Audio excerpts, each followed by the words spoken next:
Good morning. I hope you got a chance to rest last night. This morning we are competing with a very big event, large event, and I hope it won't be any disturbance. I have to make a small announcement that the coffee break after this plenary session will be in front of Antonescu room, so the room, first floor, because here it's everything settled for the other event. So, ¿sí? Entonces la pausa de café la tendremos abajo, ¿sí? Delante de la sala Antonescu. Sí, después.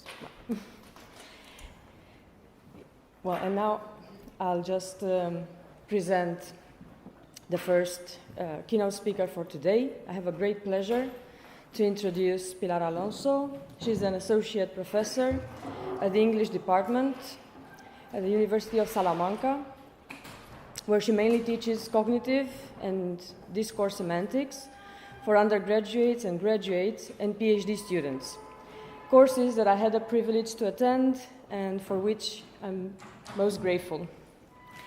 She's the coordinator of the research group CODIS, specialized on discourse coherence, discourse and cognitive semantics, language teaching, and pragmatics. She has been researching on non-standard coherence in experimental literary discourse and on cognitive approaches to literary reception, publishing extensively on these topics. I'll just name some of the articles. Reflexiones sobre el estudio del significado en el discurso, niveles semántico, pragmático y cognitivo, the macrostructural function of recurrence in complex narrative discourse, conceptual integration as a source of discourse coherence, a theoretical approach with examples from William Boyd's My Girl in Skin-Tight Jeans. Her latest book, published at Peter Lang, is titled A Multidimensional Approach to Discourse Coherence, From Standardness to Creativity. Today's plenary conference is titled From Literature to Cognition and Back, a Cognitive Linguistic Approach to the Language of Creative Writing and Resources of the Mind. Pilar Alonso, please. Thank you very much, Melania. Well, first of all, I wish to express my gratitude to the University of Bucarest, to the conference organizing committee, to Dr. Miranda Silva, the head of the Department of Romance Languages, and to the whole department, and especially to my colleague and friend, Dr. Melania Stancu, for inviting me to this international research encounter on the isomorphism of knowledge, which is providing a forum, an excellent forum, to explore and debate the interconnections between literature and science, as well as the role of cognitive operations in relation between the sciences and the humanities. In my talk, I wish to discuss the interaction that exists between literary writing and the processes of the mind, from a cognitive linguistic perspective and within the field of discourse analysis, which are my fields of research. Let me start by addressing the reception and interpretation processes. Reading creative writing is a multifaceted mental process that we perform more or less unconsciously and with different degrees of automaticity as we absorb a story or a poem, and the same can be said of higher order thinking and perception, or reasoning and feeling, or any other form of complex ideas. Facts, events, or behaviors that we all communicate through language. That is why, when cognition is methodically activated during the literary appreciation process, and the focus is set on the language as a mirror of the writer's fictional or imaginative construal, a whole map of underlying conceptual projections unfolds, helping to support intuitions and inference-based meanings. To start unpacking the intricacies and implications of this claim, let us begin by retracing the steps followed by Malcolm Bradbury in a small piece of his writing, The Author's Note which opens his campus novel, The History Man. This is how it runs. This fiction is for Beamish, whom, while en route for some conference or other, I last saw at Frankfurt Airport inquiring from desk to desk about his luggage, and happily not loaded onto the same plane as he. It is a total invention with illusory approximations to historical reality, just as is history itself. Not only does the University of Waterloo, which appears here, bear no relation to the real University of Waterloo, which does not exist, or to any other university. The year 1972, which also appears, bears no relation to the real 1972, which was a fiction anyway, and so on. As for the characters so-called, no one but the other characters in this book knows them, and they not too well. They are pure inventions, as is the plot in which they more than participate. Nor did I fly to a conference the other day, and if I did, there was no one on the plane named Beamish, who certainly didn't lose his luggage. The rest, of course, is true. Well, at surface level, this fiction preceding note, written by the real author for the real reader, is a funny and deeply wrought piece of irony, catching and confusing, especially if we consider that as early in the novel as page 6, the main characters, Howard and Barbara Kirk, hold the following conversation.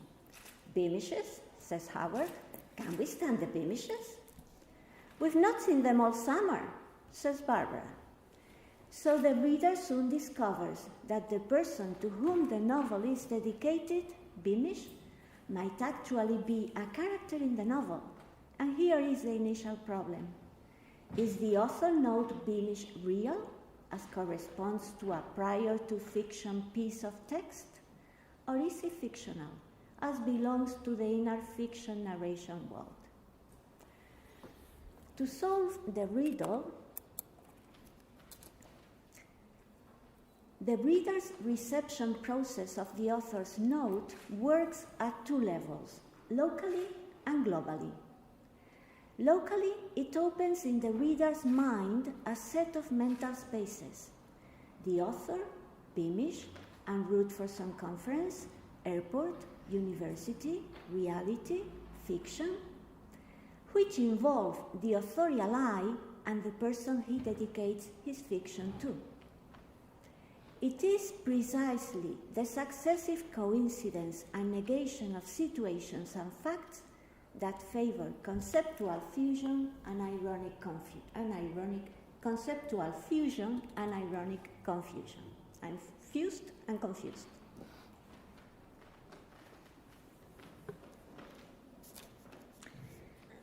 This is possible and easy to achieve because both the writer and the Beamish person share a central feature that makes them compatible. That is, they are both university professors.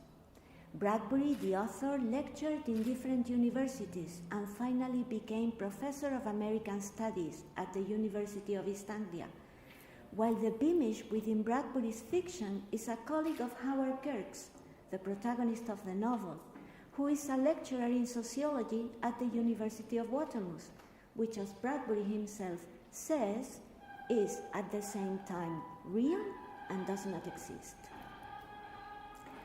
As a result of the combination of coincidental and contradictory information, and at a more global level, the note triggers in the reader's mind a blended conceptualization by establishing a confluence of the real and the fictional.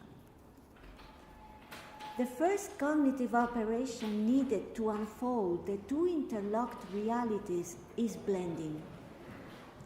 Fauconnier and Turner see the construction of complex mental representations, such as those laid out by narration, as a succession of cognitive operations that help in the establishment of new semantic structure by combining and integrating information obtained from different knowledge or experiential domains or inputs.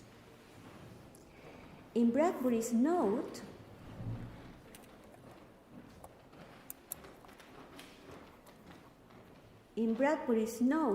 the blend is further elaborated through compression, the second cognitive operation which allows the author to create a complex conceptual picture by fusing the following elements.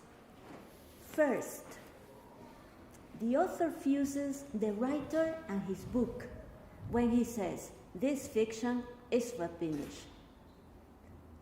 Second, the writer fuses also his fictional counterpart and the fictional character when he says, "Whom, while I'm right for some conference or other, I last saw at Frankfurt Airport."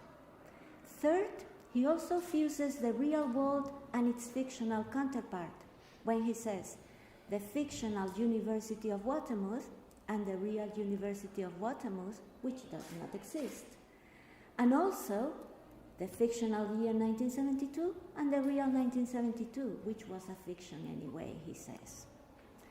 And fourth, the author also fuses the real situation and its fictional counterpart when he says, "Nor did I fly to a conference the other day, and if I did, there was no one on the plane named Beamish who certainly didn't lose his luggage."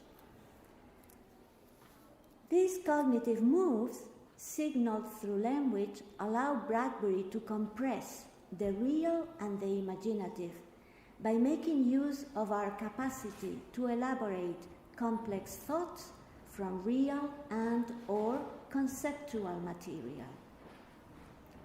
Fauconnier and Turner refer to this combination and convergence of cognitive moves as compression, and present it as the foundation of practically all our human mental activities. They say that some of the most vital meaning and logical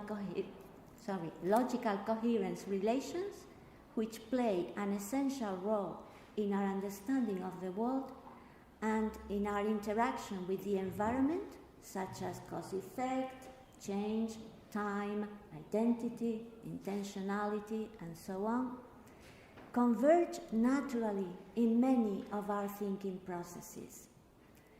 To understand their perspective, let us focus now on the example they give, the example of compression that they give.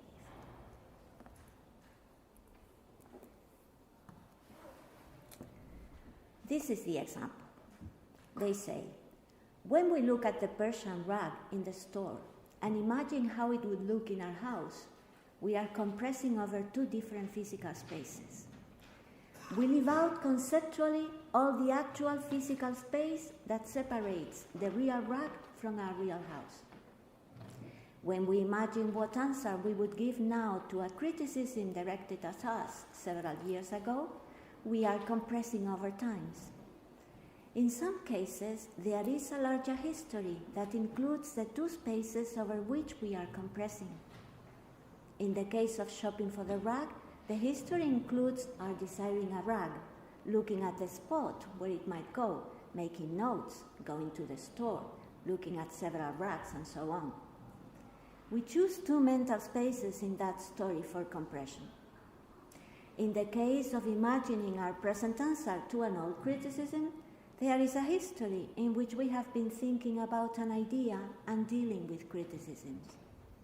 We choose two temporally separated mental spaces in that history and compress over them. Blending is a compression tool par excellence. The case that concerns us here, Bradbury's author note, presents an imaginative pattern of space and time compression, which blends two apparently dissociated, even opposed dimensions, the real and the fictional, into one single mental reality, the author's note. Blending theory represents this complex conceptualization process in this way, or in a way similar to this one. This is my approximation to the way they do it. The blending in the author's note is possible because there is conceptual material which is shared by the two input spaces, input 1 and input 2, the real and the fictional. Both mental spaces are populated by university lecturers who share the same temporal and spatial frame. The University of Watermouth, 1972, Britain, Airport, and so on, as well as the same conference-going activities. Therefore, their compatibility makes it possible for the reader to combine them in an intermediate generic middle space where commonalities are put together. From all three input and general spaces, a new reality located in a fourth space, that is, the mental blended space, here the space allotted to the author's note, emerges. It is there, in the blended space, where it becomes feasible for the real author to interact with his character and for their contexts of situation to fuse. Behind this approach are experimental cognitive studies on cognitive mappings as an essential operational network of our mental system. I'm thinking of Lakoff and Johnson, Lakoff and Turner, Fauconnier and Turner, Fauconnier and Switzer, Colson and Oakley, Grady, Covexis, Barcelona, among many others.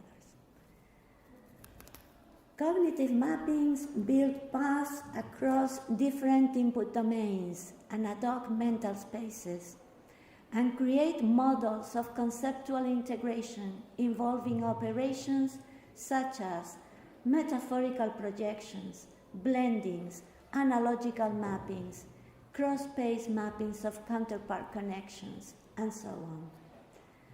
Thus, cognitive mappings connect simple and complex, concrete and abstract areas of knowledge and affect the conceptual and expression levels of linguistic communication. Mappings in no sense constitute a one-way straightforward process. Some cognitive operations strongly intervene in the conceptual transformation of the events. Composition, elaboration, integration, and completion procedures are applied to assign new, more imaginative meaning to concepts and to create new relations between them, based on the structures provided by the different inputs involved and on the language user's experiential and/or encyclopedic domain. This set of highly complex conceptual activities is not, in any sense, a cognitive phenomenon limited to literary or creative discourse. In their seminal work, Metaphors We Live By, Lakoff and Johnson claimed that most of our normal conceptual system is metaphorically structured. That is, most concepts are partially understood in terms of other concepts.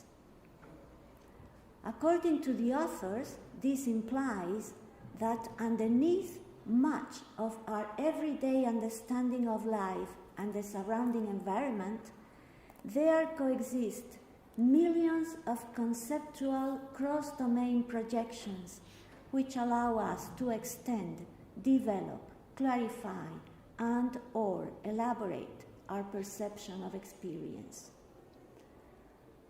One classic example to illustrate this claim is the life is a precious possession metaphor.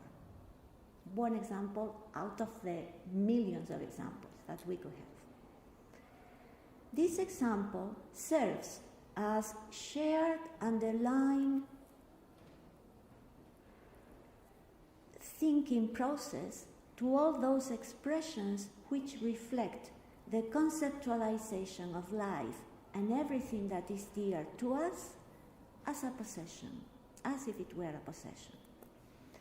In this sense, we can talk about having or losing or acquiring a lifestyle, or a new family member, or a friend, or status. Just like we talk about having, or losing, or acquiring property, or belongings, or personal effects. At the very beginning of his novel Henderson the Rain King, Saul Bellow provides evidence for the use of this everyday metaphor, life is a precious possession, when he makes his protagonist, Henderson, talk about the existential grief that sends him on his soul-searching trip to Africa in terms of human, physical, material, and spiritual assets. This is what the character Henderson says before he goes to Africa. When I think of my condition at the age of 55, when I bought the ticket, all is grief. The facts begin to crowd me, and soon I get a pressure in the chest. A disorderly rush begins. My parents, my wives, my girls, my children, my farm, my animals, my habits, my money, my music lessons, my drunkenness, my prejudices, my brutality, my teeth, my face, my soul. I have to cry, no, no, get back, curse you, let me alone. But how can they let me alone? They belong to me, they are mine. Life is a precious possession. As I have just mentioned, later research on the subject, especially that undertaken by Fauconnier and Turner, has established that metaphorical systems of conceptualization are powerful enough to interact with other mental processes and are able to produce new emergent structures of thought, beliefs, events, emotions through compression. The emergent structure is based on the blending of pre-existing conceptual units or domains, but differs from them insofar as their construction draws from the selection and combination of only those properties which, coming from various interacting domains, are of relevance to the person or the collectivity. We will find another example of the conceptualization capacity of the life is a precious possession metaphor later in this paper. But for the time being, and in Bellow's case, in Saul Bellow's case, what the metaphor allows the writer to do is to treat all his characters' life facts and circumstances. The wife, the music, the drunkenness, the children, the farm, the teeth, the soul, all of them, as if they belonged to the same type of element, the same conceptual type. Regardless of their nature, all those life facts or circumstances are treated as same level, same class, categorical components of the self, whose attributes interact and are made responsible for the character's physical discomfort and for his spiritual grief. They are all his, they all belong to him. Fauconnier and Turner also argue that the newly created conceptual structure may be stable or unstable, predictable or unconventional, contextually dependent and narrow scope or wide scope and universal.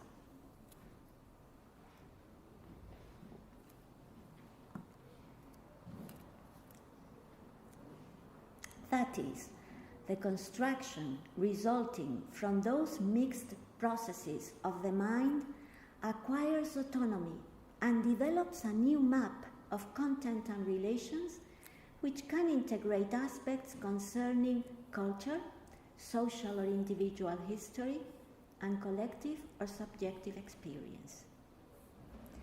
Based on this, it is possible to analyze and cognitively understand the development and elaboration of any type of complex discourse, be it regular or creative. To illustrate the reality of this fact, here is an instance from a text which is midway through the literary and non-literary discourse genres. This is the White Negro essay, written by Norman Mailer and published in Dissent, a left-wing intellectual magazine of politics and culture, in the year 1957. Here is a fragment where the conceptual metaphor, marriage is union, is used to characterize a given reality. The fragment says, in such places as Greenwich Village, a ménage à trois was completed. The bohemian and the juvenile delinquent came face to face with the Negro, and the hipster was a fact in American life. If marijuana was the wedding ring, the child was the language of hip, for its argot gave expression to abstract states of feeling which all could share, at least all who were hip. And in this wedding of the white and the black, it was the Negro who brought the cultural dowry. In this excerpt, Mailer uses analogy to metaphorically transfer qualities from the unconventional marriage arrangement domain, it is a ménage à trois, to the domain of unconventional urban peoples. And then he blends the three inputs, the bohemian, the juvenile delinquent, and the Negro, through composition, allowing the reader to complete, elaborate, and compress a new emergent reality, that of the hipster, in the Greenwich Village mental space counterpart, which is created ad hoc for the purpose, as a representation of the real Greenwich Village. The result is a highly integrated conceptual reality where all the ingredients are tossed in a masterly creative fusion. It must be said again that the cognitive operations which are being discussed here are not exclusive of literature or artistic or literary topics, as all forms of human communication through language partake of the same thinking processes and rely on the cognitive components inherent in the complex meaning construction system.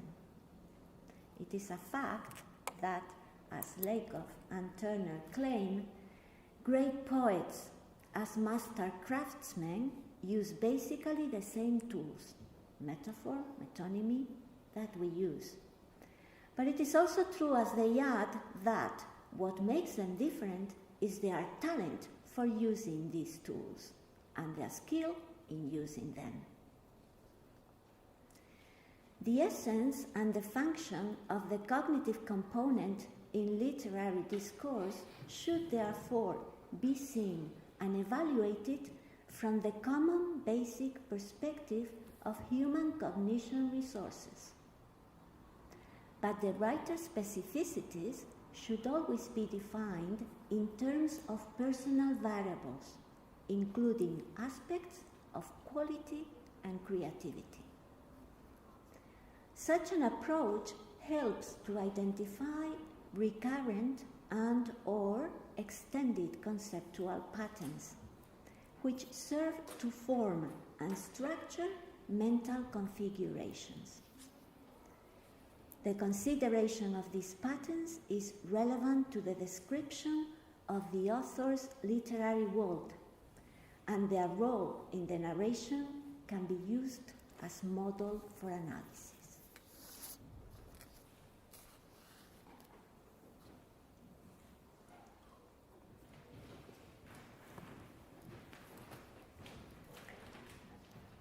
A good example of how cognition may help to unfold the conceptual layers structuring literary texts can be found in Bernard Malamud's fiction.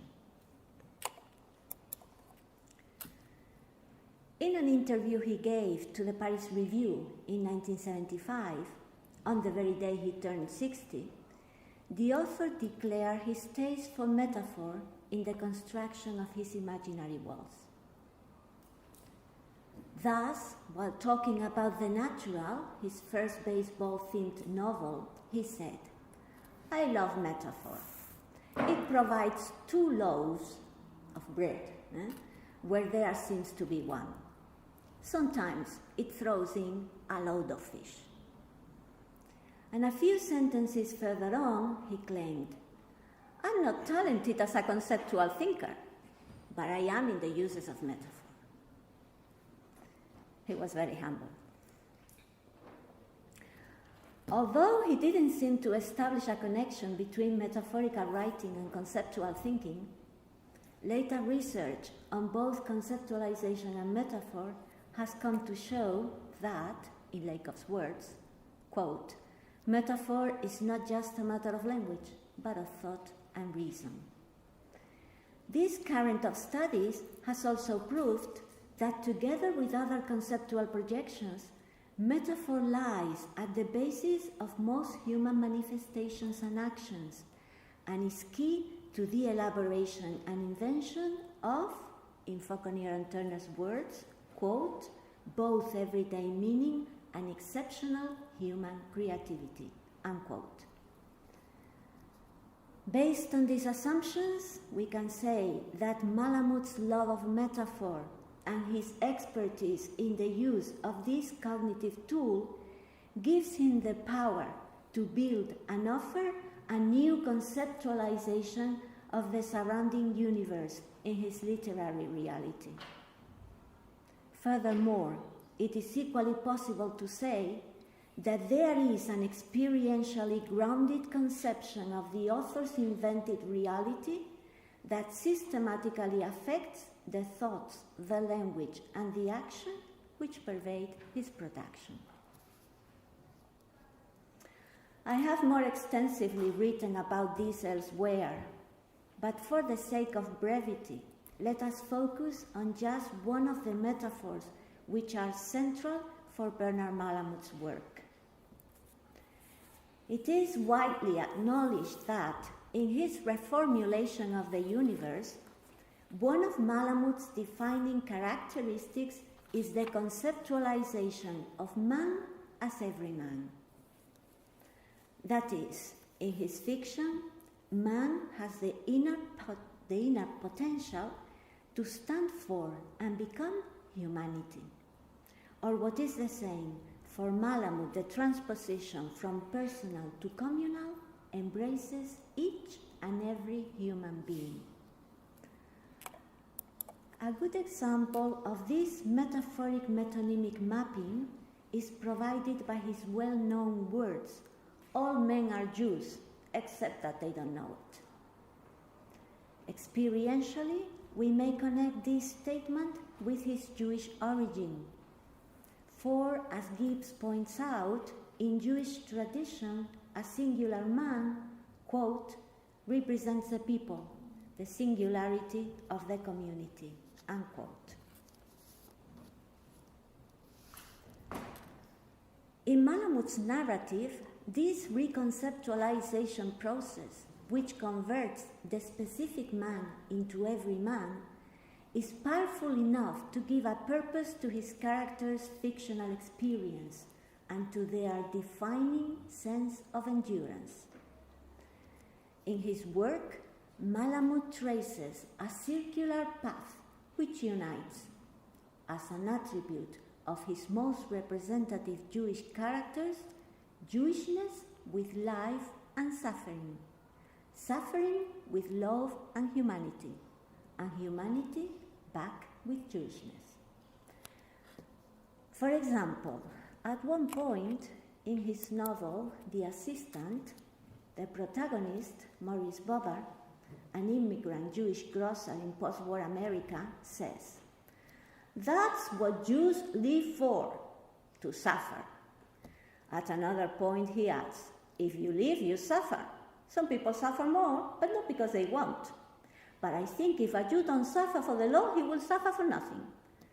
Along the same line, when his assistant Frank asks him, "What do you suffer for, Maurice?" he answers, "I suffer for you. I mean, you suffer for me."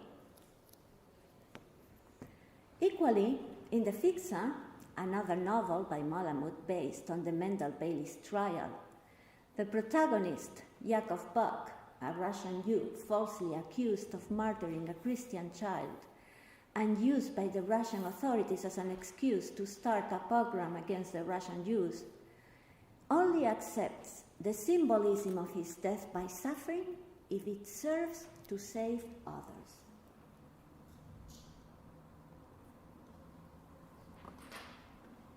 In this case,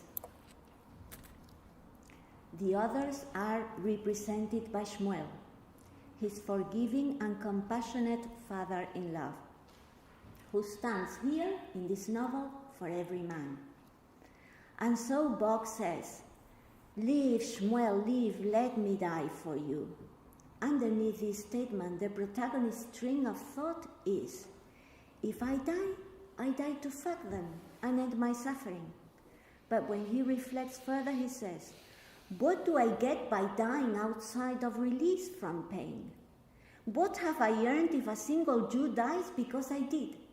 Suffering I can gladly live without. I hate the taste of it. But if I must suffer, let it be for something. Let it be for Shmuel, the representative of every man. Both examples are but an illustration of how, in Bernard Malamud's fiction, suffering acts as a metaphorical builder of meaning, embodying the properties sought for in a human being. As Fauconnier and Turner explain, metaphorical thinking, as I have already said, is not necessarily a one-way projection of meaning from one experiential domain to another. It may also be part of a complex, integrated construct which radiates meaning through its components in all possible directions, giving an unpredictable dimension to thought, reason, belief, action, and creativity. Therefore, when in Malamud's work the concepts of man and humanity are compressed and put together, and the properties of Jewishness, life, suffering, and love are selected for transfer, the result is a reconceptualization of the human being as a category with specific highlighted attributes. The final creation is thus an allegorical representation of man and humanity, whose elaboration builds upon the metonymic process of identification of the Jewish man with every man. This identification is a fruit of the historical post-Second World War context and embodies the writer's personal interpretation of the surrounding reality. In another line of research, a cognitive analysis is also beneficial to literary studies when there is discrepancy regarding interpretation. I have worked in this direction with John Updike's short story, The Wallet, and have found the cognitive approach to be a crucial contribution toward the debate on the quality of his literature. In fact, The Wallet, whose protagonist is a home-based retired broker, emotionally trapped between his family, his finances, and his premonitions of death, offers a good case to illustrate the questionability of a common criticism made of Updike's fiction, namely that behind his remarkable lyrical values, his work is thematically weightless. For example, it has often been said that the richness of Updike's metaphors, or his abundant of qualifiers and his abundant use of qualifiers and images, function as mere ornaments that, in Richardson's words, quote, hang on to events, unquote. This opinion is shared, for example, by Thornburn, Eland, Greener, McNaughton, Wheeler, to quote just a few. But from a cognitive point of view, Updike's usage of metaphors and other similar conceptual phenomena has shown to be much more than mere stylistic craftsmanship. In my studies, I have applied Lakoff's theory of conceptual metaphor and Fauconnier and Turner's conceptual integration network model to the wallet story. And I have been able to prove that Updike's widely praised elaborate style is actually a masterly wrought representation of the abstract complexity which underlies the presumably light content of his work. My cognitive analysis of the wallet involved, first, identifying all metaphorical expressions at the surface level of the story. This is just a selection. And the internal relationships existing among them. And second, unmasking the presence of a highly complex, conceptually integrated model at work in the main character's mind. This was a twofold process which highlighted the contrast between the character's perception of reality and that of everyone else. Thus, a superficial reading of the wallet may portray the protagonist, Fulham, as a crazy old man, resistant to logic and lacking common sense in their interpretation of everyday mishaps. This is his wife's opinion, the daughter's opinion, the grandchildren's opinion. Crazy old man. And probably the reader's opinion too. But in a conceptual integration analysis, the panic he experiences in the darkness of a movie theater, where he goes with his grandchildren, or at the possibility of a check getting lost in the mail, or more deeply, at the loss of his wallet, turn out to be different ways of metaphorically projecting emotionally loaded events and properties onto his excited mental state of anguish at the proximity of death that goes with age. In fact, the multiple interrelated metaphorical expressions the author creates to reflect how his character conceptualizes his irrational fear helps to unpack the blended structure of the literary piece. That is, in the last stage of existence, Fulham conceptualizes the loss of his precious material possessions as the loss of his life.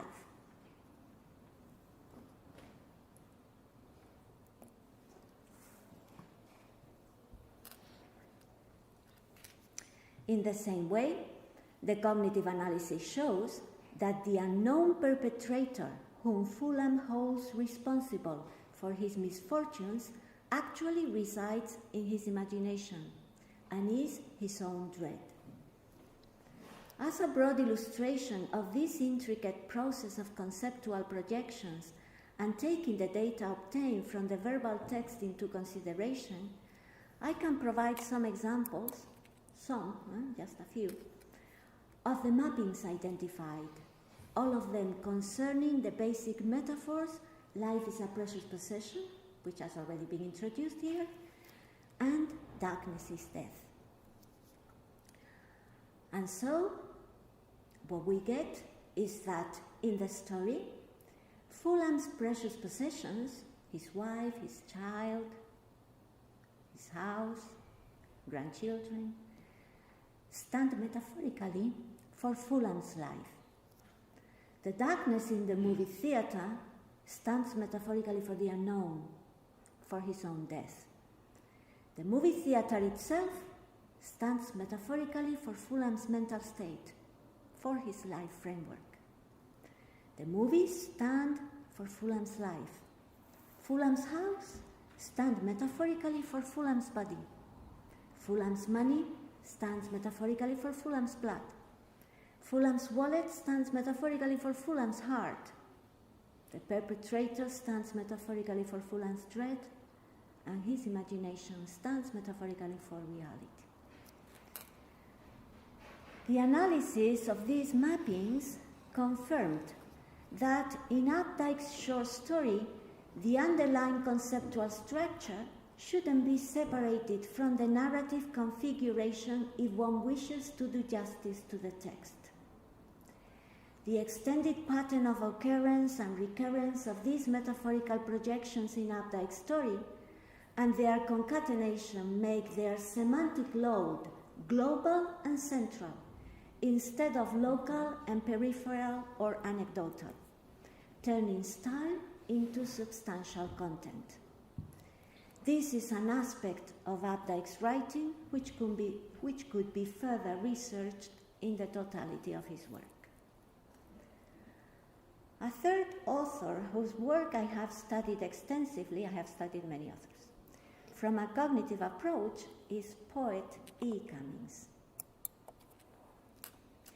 One of the aspects I have fully investigated is the use that Cummings makes of grammatical conceptualization to create meaning in a way that allows a common subject to be expressed in an extraordinary, unexpected manner. A key to unveil Cummings' creative conceptualization process and his use of grammar for that purpose is provided by his renowned verses, "Since feeling is first, who pays any attention to the syntax of things will never wholly kiss you. For life's not a paragraph, and death, I think, is no parenthesis." With these words, the poet reveals that in his textual world, art and emotion are antonyms of syntactic regularity. This specificity is well known to his reader, who is recurrently forced to decipher the unusual but crucial semantic role with which the poet endows grammatical elements. A good instance of what is meant by Cummings' counter-syntax would be his poem, one example, "Yes is a Pleasant Country," which I have analyzed at length from different perspectives. In this composition, the poet exploits the meaning potentiality of grammatical words artistically, to talk about something as universal as the love experience. The poem runs as follows. "Yes is a pleasant country. If's wintry, my lovely. Let's open the year. Both is the very weather, not either, my treasure, when violets appear. Love is a deeper season than reason, my sweet one, and April's where we are." Here, and on the more predictable level, there is a chain of conceptual metaphors underlying the surface structure of the poem, according to which love is conventionally and metonymically, because love is part of life, understood in terms of a lifetime in terms of a year, and a year in terms of nature. But it is the grammatical conceptualization that gives originality to the poem and a sense of uniqueness. This is achieved by placing the affirmative particle yes, the conditional subordinating conjunction if, and the dual determiners both and either in the sentence's subject slots, allowing them to play the role of syntactic subject, of which things can be predicated. Thus, qualities which pertain to the noun category, such as carrying important semantic load, are projected onto the grammatical words, converting them into fully functional lexical representations which fit the needs of the poet's cognitive map. Yes for affirmation, if for doubt, both for together, either for separate. In this way, new light is brought to a composition, which in principle is easy and poetically marked by the correlation of classic conceptual metaphors which comply with tradition.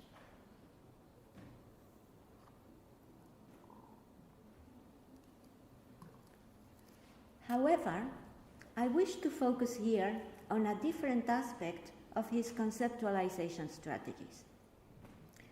For that, I will consider his introduction to his work Collected Poems, where Cummings uses lexical blending to enhance individuality and criticize collective identities. This is a fragment of the piece. It says, "The poems to come are for you and for me, and are not for most people. It's no use trying to pretend that most people and ourselves are alike.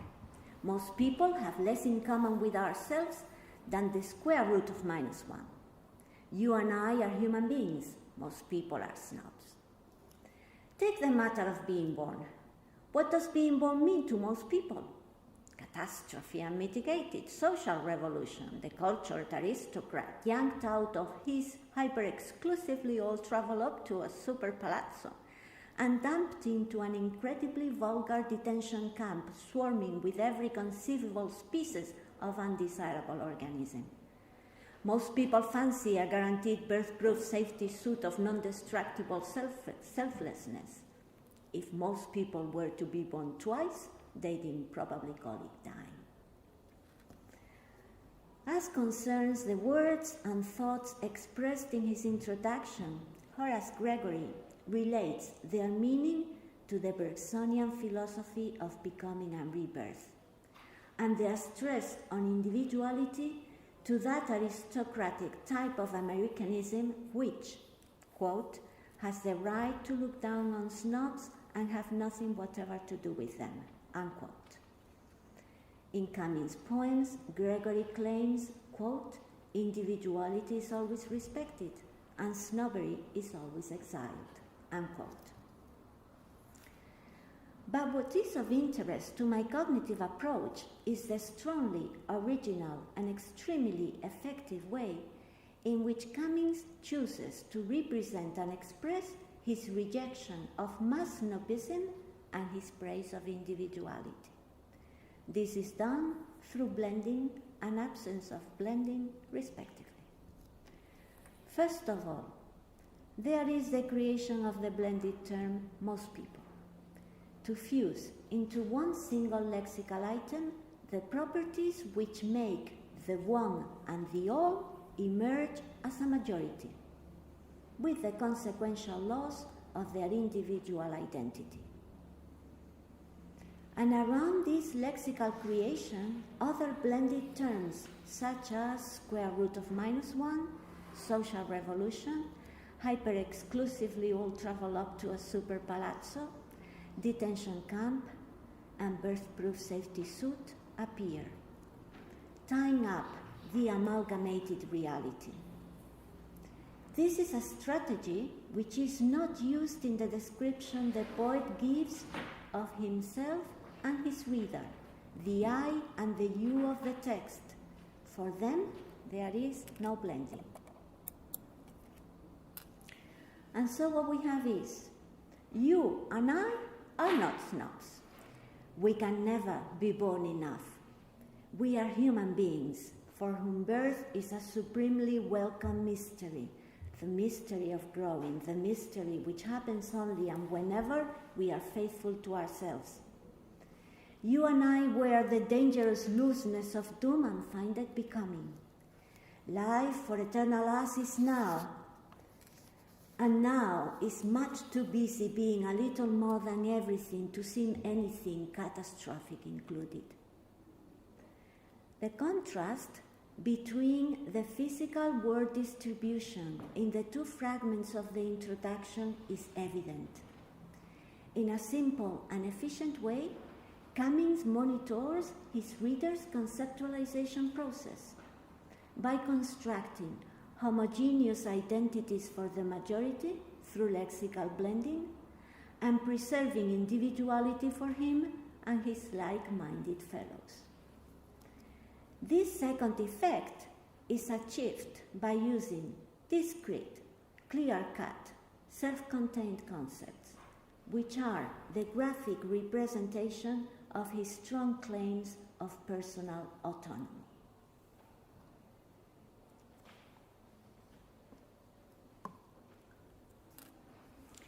It is true that in the second quote, the one on the slide, at some point, suppressing spaces between punctuation marks signals continuity.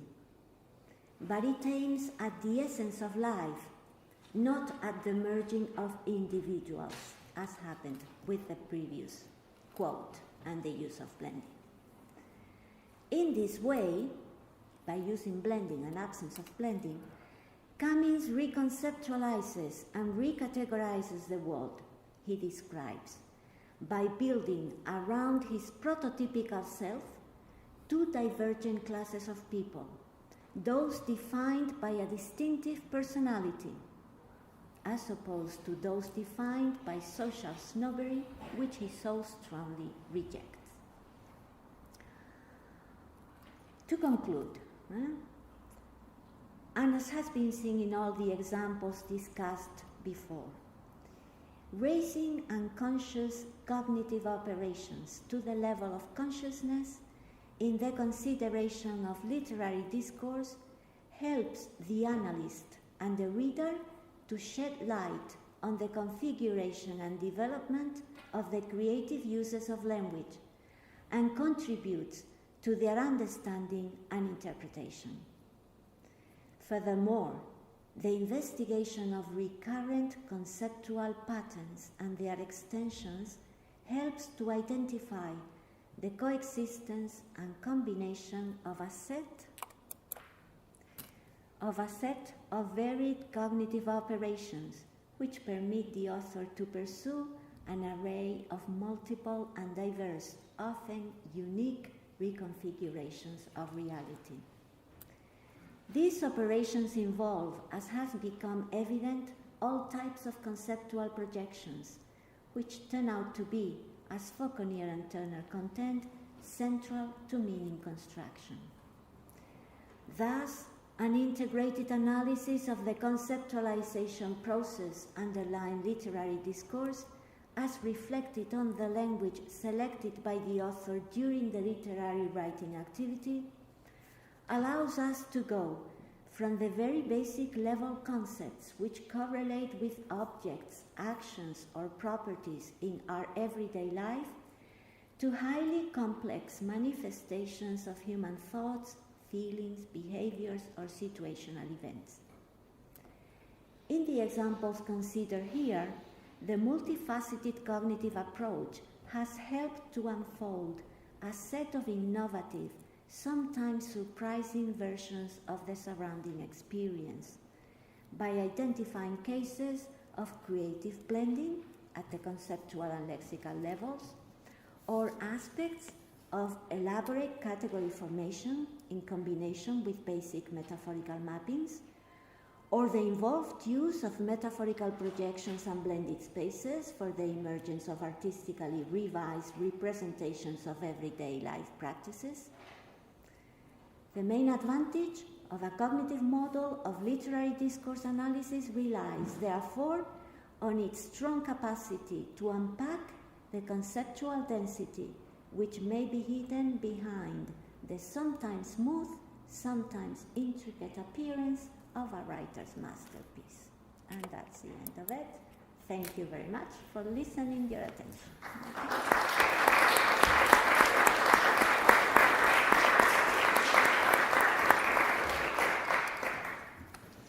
Thank you so much, Dr. Pilar Alonso, for this insightful conference on complex macro-level narrative conceptual literary creation. And now we open the session for discussions. Please, if you have any remarks or questions in English, Spanish. Español is welcome. No French, I'm sorry.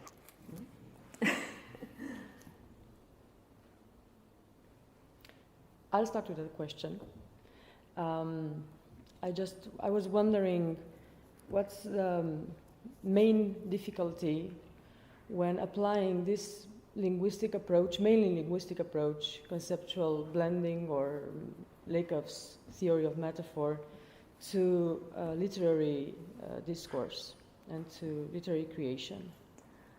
Well, you have to be knowledgeable about both the cognitive theory and the discourse field where this cognitive theory has to be implemented. Because we have a branch, very extended branch of cognitive theory, which is specialized mostly on short chunks of text. For example, metaphorical expressions, like things like you say, well, my husband and I are going shopping today. My husband, life is a precious possession. Just in my husband, we have that metaphor there. It's a possession, it's mine. If it is a short item that we are analyzing, the metaphor or the blend, they are easy to identify. If you go into literary discourse analysis from a cognitive perspective, you have to be knowledgeable about literature, the authors, the writing, their production, their backgrounds, everything about them. You have to be knowledgeable about discourse analysis, because discourse is any piece of communication. And in literary discourse case, unless we are talking about poems, we have big works to think of and consider. So the structure of discourse, how discourse is organized, how it is structured and constructed, is the field of discourse analysis. So you have to be knowledgeable about discourse analysis as well. And third, of course, you have to know all the different cognitive operations which may appear in a literary discourse. You have to be knowledgeable about the different possibilities, all the possibilities, because they are not always going to be, all of them, realized in a literary piece, or they are not going to be relevant, or they are not going to have a wide scope protagonism. If it is a local scope, maybe they are just anecdotic. But if they hold together a large piece of writing, in that case, you have to focus on those aspects which are relevant. So knowledge about the writing, knowledge about the discourse analysis approach, and knowledge about the different cognitive operations which may apply or may appear are essential. And from there on, what you do, you interrogate the text. And what the text tells you, because the language is the only connection that the analyst has with the writer's mind and the writer's work and the writer's structure and conceptualization of his work. So through the language, we get to that cognitive approach. So it's patience, observation, a lot of visual contact. You end by learning the works by heart almost, and love of both the writer and the subject matter you are dealing with. But I would say that knowledge of those three fields, the interaction between them, it becomes very productive, and it is very surprising and very rewarding. It's a rewarding. Yeah, I totally agree. Yeah. And well, you have worked in that direction too. Just one theory is not enough. This is no. It's a combination. It's a combination. It's a combination. Yes, that is why, for example, I don't work with writers that I don't know well. I only work with those writers with whom I have had a kind of very close relation. Because it's a mind approach. Yeah, a mind and a language and the interaction, yes. Please. I actually wanted to ask, partially you answered my question, because it seems to, your approach seems to work really well with shorter text. So my question is, do you use some tools of computational linguistics or corpus linguistics, like Ancon or the wordsmith, to work out the metaphors? Because in some of the text that you presented, it was pretty consistent with the wallet metaphor. You could transcribe it to a human body and so on. Whereas with larger scale literary text, I think this would be Yes. possible without computational Yes. technologies. Do you use it in your approach or like in your academic research? Yes, you can combine. You can combine the two with larger text, especially because they help you identify, if not the metaphor, the elements which are key for the construction of the metaphor. I have worked also with wordsmith tools, with larger texts, mostly to identify those lexical items because they do the quantitative part of the analysis. And what you do actually, or what I have done, is identify those elements which might be connected with the metaphors or their other types of lexical elements that you are interested in. And then what you do, of course, you identify the context in which those elements appear, you evaluate if they are being used for that purpose, that metaphorical or that other conceptual, any other type of conceptual purpose, and if they do, of course, they will help you. They will help you identify that. I have done that too. That would be the combination of quantitative with qualitative. But for me, the qualitative is essential. The quantitative is a tool. One more question, please. Thank you very much for a very exciting talk. I'm sorry, I missed part of it. There's something else before, please. Sorry. I was wondering, maybe I missed the last question you asked, but sometimes cognitive linguistics and cognitive approaches to literature make use of cognitive psychology as well. So this cause effect approach to the mind of the character. So I was wondering, do you work with that in approaching character in fiction? Because you gave examples of both fiction and poetry, so that was, I thought, it's usually either one or the other. Cognitive critics tend to choose, yeah? So I found that invitation to think of them correlatively very... Because I work within the field of discourse analysis, so discourse analysis doesn't differentiate between any type of language communication. I could work with this, but I also work with political discourse. I do political discourse analysis as well. I can do anything with, I don't know, commercials, publicity. I mean, you can work with anything because actually what discourse says is that language is always communicative. The only thing that changes is the genre, the purpose, the intention, the context, but everybody who uses language in essence wants to communicate something. This is the point of departure of discourse analysis. So from that perspective, of course, every genre will have its own conventionalities, and you have to, that is why I said before that you have to consider the structure of the piece that you are working with. I'm talking about piece in very general sense, in a very general sense. So once you have identified the genre, the piece of analysis that you are going to work with, you go by its conventionality, because of course the conventionalities of poetry are not the conventionalities of fiction, and so on, and with other different genres. But once you have identified that, you can start considering the different potentialities or what is conventional and what diverges from the conventional, which is another interesting way of dealing with things, is what is expected and what comes unexpectedly. And the unexpectedly is always a way to start interrogating the text. But I have not done this psychological approach. I haven't worked with that. If there are any questions, if not, we'll end the session here. Thank you so much for being here this morning, and we'll just take a break, a coffee break, and then we'll start regular sessions.